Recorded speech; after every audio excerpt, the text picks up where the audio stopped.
Hey, this is Movie Maestro. Welcome back. ఏం చేశాడు వాడు?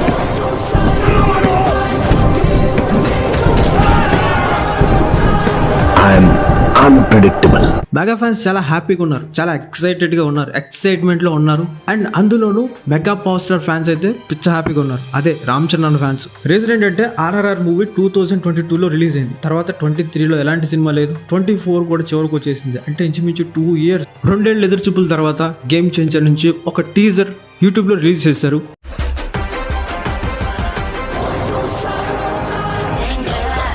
ఒక క్వశ్చన్ అడగాలనుకుంటున్నాను. టీజర్ చూసిన తర్వాత మీకు ఎలా అనిపించింది? టీజర్ ఎలా ఉన్నా మీరు కమెంట్ చేయండి, నేను తెలుసుకోవాలనుకుంటున్నాను. I want to know. నాకైతే టీజర్ చూసిన తర్వాత నచ్చింది. గేమ్ చేంజర్ మూవీని ఎప్పుడో అనౌన్స్ చేశారు, కానీ దాని మీద ఎలాంటి హైప్ లేదు. కానీ రిలీజ్ అయిన ఒకే ఒక్క టీజర్ విభత్సమైన హైప్ ని, బజ్ ని పెంచేసింది. I'm unpredictable. ఒకే ఒక చిన్న టీజర్ కట్ తోటి ఇంత హైప్ రావడానికి రీజన్ ఏంటి? అలాగే ఫ్యాన్స్ అందరూ గేమ్ చేంజర్ మూవీని షార్ట్ హిట్ అని ఖచ్చితంగా చెప్తున్నారు. ఎలా ఖచ్చితంగా చెప్పగలుగుతున్నారు? అసలు అంత నమ్మకం కలిగేలా ట్రైలర్ లో వాళ్ళు ఏం చూశారు? ఈ 10 minutes నాతో టైం స్పెండ్ చేయండి. ఈ 10 minutes వీడియోలో ఈ గేమ్ చేంజర్ అనే మూవీ సక్సెస్ కొట్టడానికి ఎంతవరకు ఛాన్స్ ఉన్నాయనేది చాలా క్లియర్ గా బ్రేక్ డౌన్ చేసాం. Game changer movie game change చేయగలుగుతుందా? అలాగే SSR ఎఫర్ట్, రాజమౌళి ఎఫర్ట్ ని బ్రేక్ చేయగలుగుతుందా? అలాగే శంకర్ గారు ఇండియన్ 2 లాంటి డిజాస్టర్స్ తర్వాత గేమ్ చేంజర్ తో బౌన్స్ బ్యాక్ అవ్వగలరా? ఇలాంటి ఎన్నో క్వశ్చన్స్ కి ఆన్సర్ ఇచ్చాం. హే గైస్, వీడియోని చూసి అలా వెళ్ళిపోకండి. ప్లీజ్ వీడియోని లైక్ చేయండి, అలాగే ఛానల్ ని సబ్స్క్రైబ్ చేసుకుని మీరు సపోర్ట్ చేయండి. మీరు సపోర్ట్ చేస్తేనే కదా మాకు కూడా కొంచెం హ్యాపీనెస్ వస్తుంది. My dear family, let's start the video. Number 1, Ram Charan's unstoppable star power. Mega power star Ram Charan కి స్ట్రాంగ్ ఫ్యాన్ బేస్ ఉంది.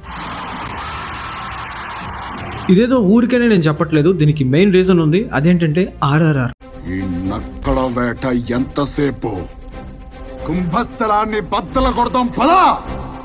RRR తర్వాత రామ్ చరణ్ కి సపరేట్ ఫ్యాన్ బేస్ ఏర్పడింది. అండ్ అది కూడా ఇండియా వైడ్, వరల్డ్ వైడ్ కూడా. సో ఈ రీజన్స్ వల్లే గ్లోబల్ స్టార్ అనే ఒక పేరుని రామ్ చరణ్ కి ఇచ్చారు. రీజన్ RRR తో పాటు RRR కి వచ్చిన ఆస్కర్ కూడా. ఎందుకంటే ఆస్కర్ రావడం అంటే ప్రపంచం మొత్తం మన వైపు చూడటం. ఆ సినిమాకి సంబంధించిన హీరోస్ ని ఖచ్చితంగా చూస్తారు అండ్ వాళ్ళ గురించి రీసెర్చ్ చేస్తారు. ఎన్టీఆర్ అన్న అలాగే రామ్ చరణ్ అన్న ఇద్దరికి ఫ్యాన్ బేస్ ఏర్పడడానికి main reason RRR movie.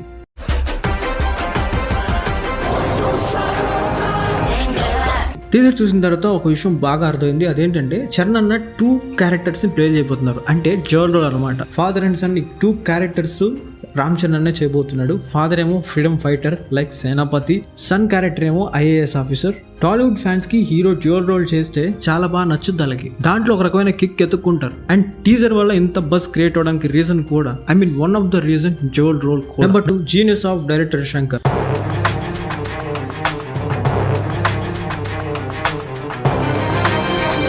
Screen లో కనిపించే హీరో గురించి మాట్లాడడం, ఇప్పుడు స్క్రీన్ వెనకొండి నడిపిస్తున్న శంకర్ గారి గురించి మాట్లాడదాం. ఇతను ఒక డైరెక్టర్ మాత్రమే కాదు, శంకర్ గారు లెజెండరీ డైరెక్టర్. ఈ మాట ఎంత బలంగా చెప్పడానికి ఒక స్ట్రాంగ్ రీజన్ ఉంది. అదేంటంటే ఒక ఆర్డినరీ స్టోరీని తన విజువల్ ఎఫెక్ట్స్ తో and unique story telling techniques తో మాస్టర్ పీస్ లాగా మార్చగలడు శంకర్.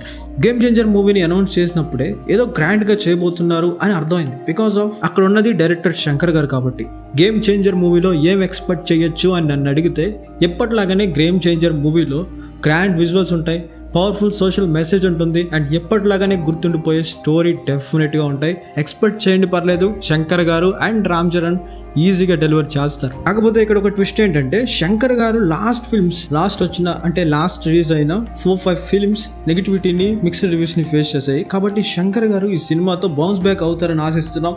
అండ్ మెగా ఫ్యాన్స్ కూడా అదే అనుకుంటున్నారు, విత్ ఏ గుడ్ రీజన్. இயற்கை வளங்கள் இருந்து இந்த நாடு பிச்சைக்காரனாகவே இருக்கு. 100 கோடி தனி மனிதர்கள் சேர்ந்ததுதான் இந்தியா. కొన్ని వింటుంటే చూస్తుంటే చాలా గొప్పగా అనిపిస్తుంది, గూజ్ బంప్స్ వస్తాయి. అలాగే ఈ గేమ్ చేంజర్ మూవీకి సంబంధించి మ్యాసివ్ సెట్స్ కానీ, హ్యూజ్ క్రౌడ్ కానీ, ఇవన్నీ చూస్తుంటే ఏదో గొప్పగానే ప్లాన్ చేశారు అనిపిస్తుంది. నా పర్సనల్ ఫీలింగ్, శంకర్ గారు తన ఎక్స్పీరియన్స్ మొత్తం యూజ్ చేసి గేమ్ చేంజర్ ని స్పెషల్ ఇంట్రెస్ట్ తోటి స్పెషల్ గా డిజైన్ చేస్తున్నారు అని అనిపిస్తుంది. మీరేమనుకుంటున్నారు? కమెంట్ చేయండి. Number 3, a word storytelling. Game changer teaser చూసిన తర్వాత కొన్ని విషయాలు అయితే క్లారిటీ వచ్చేసాయి. Game changer movie mainly 3 concepts ఉంటాయి. అవేంటంటే transformation, resolution and fight for justice. Ram Charan అన్నని చాలా డిఫరెంట్ గా చూపించారు. హీరోస్ కి యాంగర్ ఇష్యూస్ అనే క్యారెక్టరైజేషన్ ని డిజైన్ చేయడం కొత్తగానే ఉంది. అండ్ వాటితో పాటు Ram Charan as an IAS officer ప్రజల్ని మోసం చేస్తున్న పాలిటీషియన్స్ తో ఎలా గేమ్ ఆడాడు, గేమ్ ఆడటం, పాలిటిక్స్ పవర్, పర్సనల్ స్ట్రగుల్స్ ఇవన్నీ మిక్స్ చేసి ఒక పర్ఫెక్ట్ మూవీని దింపుతున్నారు. ఇవన్నీ చూస్తుంటే భూమ్ అనిపిస్తుంది. బ్లాక్ బాస్టర్ రెసిపీని తయారు చేస్తున్నారు అనిపిస్తుంది. బేసిక్గా రామంత మంచోడు ఇంకోటి లేడు, కానీ కోపం వస్తే గేమ్ చేంజర్ మూవీ ఒక కమర్షియల్ సినిమా మాత్రమే కాదు, it's something new and heart hitting movie. Number 4, spectacle that can't be ignored. Shankar గారి ఫిల్మ్ అంటేనే ఒక న్యూ థింగ్ అని చెప్పొచ్చు. ఎందుకంటే శంకర్ గారి ఫిల్మ్స్ లో కమర్షియల్ ఎలిమెంట్స్ ఉంటాయి, బట్ సోషల్ మెసేజ్ ఉంటుంది. దానితో పాటు ఇంకా ఏం ఎక్స్పెక్ట్ చేయొచ్చు అంటే స్టంట్స్, ఫైట్స్, యాక్షన్ సీక్వెన్సెస్ ఇలా చాలానే ఉంటాయి. అండ్ మెయిన్ థింగ్ ఏంటంటే శంకర్ గారు డిజైన్ చేసిన ఫైట్ సీక్వెన్సెస్ కానీ యాక్షన్ సీక్వెన్సెస్ కానీ ఆర్సీ వల్ల ఇంకా ఎలివేట్ అవుతాయి. Because Ram Charan is a global star because of RRR. కొంతమంది ఒప్పుకోకపోవచ్చు కానీ ఇది ఆర్సీ పీక్ టైం అనొచ్చు. ప్రాణాలు పోతాయిరా. ఆనందంగా ఇచ్చేస్తాను బాబాయ్. నాకు బాగా ఇంట్రెస్టింగ్ అండ్ ఎక్సైటింగ్ అనిపించింది ఏంటంటే already fans memes and reels, shorts, edits మొత్తం స్టార్ట్ చేసేసారు. అంటే సినిమా రిలీజ్ అవ్వకముందే సెలబ్రేషన్ స్టార్ట్ చేసేసారు ఆల్రెడీ. ఇక రిలీజే బ్యాలెన్స్ అన్నట్టు. Number 5, SS Thaman on the beat. Trailer చూస్తున్నప్పుడు గూస్ బంప్స్ రావడానికి మెయిన్ రీజన్ అంటే one of the reason Thaman music అని చెప్పొచ్చు. తమన్ ఫామ్ లో ఉన్నాడు ఎప్పటిలాగానే. అండ్ BGM ఇచ్చి పడేసారని చెప్పొచ్చు. అండ్ జరగండి సాంగ్, ఇంకా రిలీజ్ అయిన సాంగ్స్ ఉన్నాయి కదా, అవి కూడా చాలా బాగా క్లిక్ అయ్యాయి, బాగా వెళ్తున్నాయి. Fans and general audience own చేసుకుంటున్నారు, సెలబ్రేట్ చేసుకుంటున్నారు. మ్యూజిక్ మాత్రం ఉన్న ఒక సీక్రెట్ పవర్ ఏంటో చెప్పమంటారా? మ్యూజిక్ మూవీని లెజెండరీ స్టాటస్ కి తీసుకెళ్తుంది. జస్ట్ ఇమేజిన్ రేపు థియేటర్లో 200 మంది 300 మంది మధ్యలో కూర్చుని థండర్ బ్యాక్గ్రౌండ్ స్కోర్ తో పంచెస్ అండ్ యాక్షన్ సీక్వెన్సెస్ పడితే ఎలా ఉంటుందో ఊహించుకోండి. ఎలా ఉంటుంది, థియేటర్స్ బ్లాస్ట్ అయిపోతాయి. అండ్ అదే మ్యూజిక్ ఉన్న పవర్. తమన్నా కూడా బాగా తెలుసు మ్యూజిక్ ఎలా కొడితే రేపు పూనకాలు వస్తాయో అని. Number 6, the hype train, real or ఓవర్బ్లో.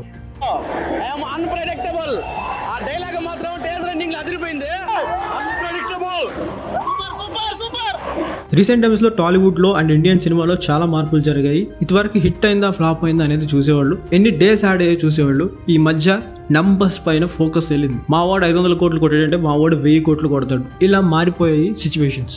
Same scenario ఇక్కడ కూడా రిపీట్ అయింది. ఆల్రెడీ ఫ్యాన్స్ కలల కంటూ స్టార్ట్ చేసేసారు. Game changer movie 1000 crores collect చేస్తుందని బలంగా చెప్తున్నారు ఫ్యాన్స్. టు బి ఫ్రాంక్, 1000 కోట్లు కొట్టుద్దా 200 కోట్లు కొట్టుద్దా అనేది పక్కన పెడితే because of hype and buzz వల్ల ఓపెనింగ్స్ మాత్రమే వస్తాయి, కలెక్షన్స్ రావు. కలెక్షన్స్ రావాలంటే డిసైడింగ్ ఫ్యాక్టర్ ఏంటంటే story, performance and execution perfect గా బ్లెండ్ అయితే కలెక్షన్స్ ని ఎవరు ఆపలేరు. 1000 కోట్లు కొట్టిద్దా అని నన్ను అడిగితే నా ఒపీనియన్ అయితే టైం విల్ టెల్ యూ, అంటే కాలమే సమాధానం చెప్పుద్ది. రిలీజ్ టైం ఎంతో దూరం లేదు కదా, చూద్దాం.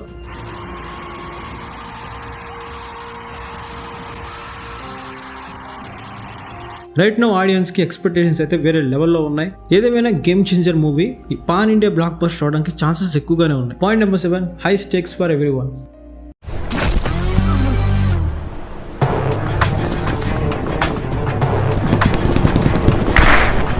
రామ్ చరణ్ అన్న లైఫ్ లో కానీ అండ్ శంకర్ గారి లైఫ్ లో కానీ ఈ గేమ్ చేంజర్ అనే సినిమా మాత్రమే కాదు, అంతకు మించి ఒక emotion. Because of Ram Charan అన్న తీసుకోండి, RRR తో హిట్ కొట్టాడు, అంటే SSR ఉండటం వల్ల హిట్ కొట్టాడు. రాజమౌళి సార్ లేకుండా ఒక కొత్త డైరెక్టర్ తో తనని తాను ప్రూవ్ చేసుకోవాలి. ఇలాంటప్పుడు కలెక్షన్స్ వస్తే తన స్ట్రెంగ్త్ అండ్ స్టామినా ఖచ్చితంగా అందరికీ తెలుస్తుంది. అలాగే శంకర్ గారికి కూడా దారుణమైన ఫ్లాప్స్ పడ్డాయి. తను ఒక visionary director and successful director అని ప్రూవ్ చేసుకోవాలి ఈ సినిమాతో. ఆడియన్స్ కి, ఫ్యాన్స్ కి కూడా ఆ విషయం బాగా తెలుసు. Final words of the video. So my dearest movie master family, నా ఎక్స్పీరియన్స్ తోటి నేను చేసిన అనాలిసిస్ తోటి కొన్ని విషయాలు మీతో చెప్పాను. మీరేమనుకుంటున్నారు కూడా నాకు ముఖ్యమే. కాబట్టి అసలు మీరేమనుకుంటున్నారు? మనందరం డిస్కస్ చేసినట్టు నమ్మినట్టు game changer movie pan India blockbuster అవుతుందా, టాలీవుడ్ రికార్డ్స్ ని బ్రేక్ చేస్తుందా, జానర్ ని రీడిఫైన్ చేస్తుందా, లేదా ఫెయిల్ అవుతుందా? మీరు పర్సనల్ గా ఏమనుకుంటున్నారు? మీ ఒపీనియన్ ఏదైనా సరే కమెంట్ బాక్స్ లో కమెంట్ చేయండి. నేను డెఫినెట్లీ చదువుతాను, రిప్లై కూడా ఇస్తాను. If you enjoy this video, hit the like button and subscribe for more movie deep dives. And stay tuned because of world of cinema never stops turning. Thanks for watching. Keep passion for cinema alive and let's see how Game Changer changes the game. Until next time, this is Movie Maestro signing off.